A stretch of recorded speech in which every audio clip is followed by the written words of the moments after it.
আসসালামু আলাইকুম, কেমন আছেন সবাই? আশা করছি সবাই খুবই ভালো আছেন। আলহামদুলিল্লাহ আমিও খুব ভালো আছি। Welcome to my channel Ruma kitchen. Ruma কিচেনে আপনাদের সবাইকে অনেক অনেক স্বাগত। আজকে যে রেসিপিটা আমি শেয়ার করছি সেটা আপনারা প্রথম থেকে শেষ পর্যন্ত দেখতে থাকুন। আশা করছি আপনাদের খুবই ভালো লাগবে। আর যদি আমার রান্নাটা আপনাদের ভালো লেগে থাকে তাহলে অবশ্যই আমার চ্যানেলটিকে সাবস্ক্রাইব করবেন, কমেন্ট করবেন, অবশ্যই একটা লাইক দিয়ে দেবেন এবং আমার পাশে থাকবেন। আজকে আমি আপনাদেরকে তৈরি করে দেখাবো ম্যাগি অমলেট। তো কিভাবে ম্যাগি অমলেট আমি তৈরি করছি আপনারা আমার ভিডিওটা প্রথম থেকে শেষ পর্যন্ত দেখতে থাকুন। আশা করছি আমার ভিডিওটা দেখে আপনাদের খুবই ভালো লাগবে। দেখতেই পাচ্ছেন গ্যাসের মধ্যে আমি ম্যাগিটা দিয়ে দিয়েছি। এবার আমি এতে পরিমাণ মতো পানি দিয়ে ম্যাগিটাকে সেদ্ধ করে নেব। এখানে আমি পরিমাণ মতো পানি দিয়ে দিলাম।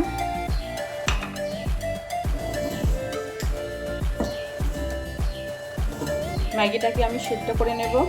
ম্যাগি অমলেট তৈরি করার জন্য আপনারা দেখতেই পাচ্ছেন এখানে আমি কিছু সবজি কেটে নিয়েছি। এর মধ্যে আছে পেঁয়াজ, গাজর, ক্যাপসিকাম, ধনেপাতা, টমেটো আর কাঁচা লঙ্কা। এই সবগুলো দিয়েই কিন্তু আমি তৈরি করে নেব ম্যাগি অমলেট। দেখতে থাকুন তাহলে কীভাবে আমি তৈরি করছি।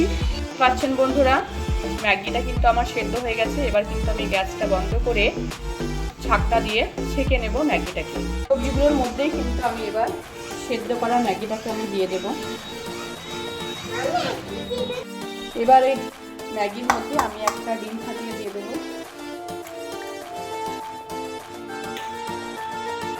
তো আমি লবণ দিয়ে দেবো। দেবো ম্যাগি মশলা এক প্যাকেট। আপনারা কিন্তু ম্যাগি মশলাটা অবশ্যই দেবেন, তাহলে কিন্তু টেস্টটা ভালো লাগবে। একটা ডিম দিয়েছিলাম, আর একটা কিন্তু আমি ডিম দিয়ে দেবো।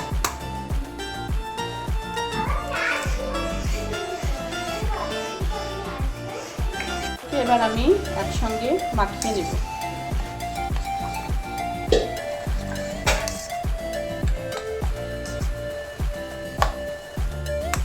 মাখানো কিন্তু আমার হয়ে গেছে। এবার কিন্তু আমি এটা ফ্রাই প্যানে অমলেটটা তৈরি করে নেব। আমি একটা কড়াই বসিয়ে দিয়েছি। এবার আমি পরিমাণ মতো তেল দিয়ে দেব। এখানে আমি সরষের তেল দিয়েছি, আপনারা চাইলে সাদা তেলও দিতে পারেন। গরম হয়ে গেছে, এবার আমি অমলেটটা তৈরি করে নেব।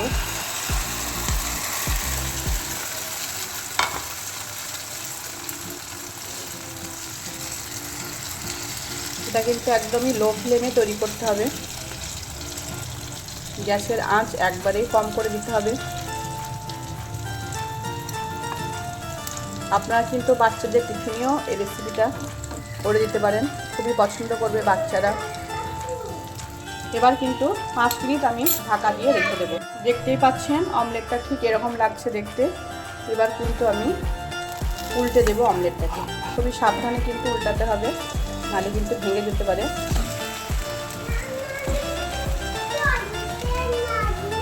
এই দিকটাও আমি 5 মিনিট ঢাকা দিয়ে রেখে দেবো। পাচ্ছেন অমলেটটা কিন্তু প্রায় আমার হয়ে গেছে। তো আর একবার উল্টিয়ে দিলাম। দেখতেই পাচ্ছেন এদিকটাও কিন্তু হয়ে গেছে খুব সুন্দরভাবে।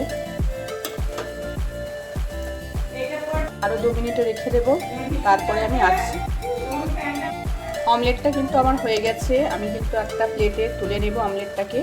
তো বন্ধুরা, আজকে আসছি, আবার কোনোদিন নতুন রেসিপি নিয়ে হাজির হবো আপনাদের সামনে। রান্নাটা যদি আমার ভালো লেগে থাকে তাহলে অবশ্যই একটা লাইক করবেন। খোদা হাফেজ।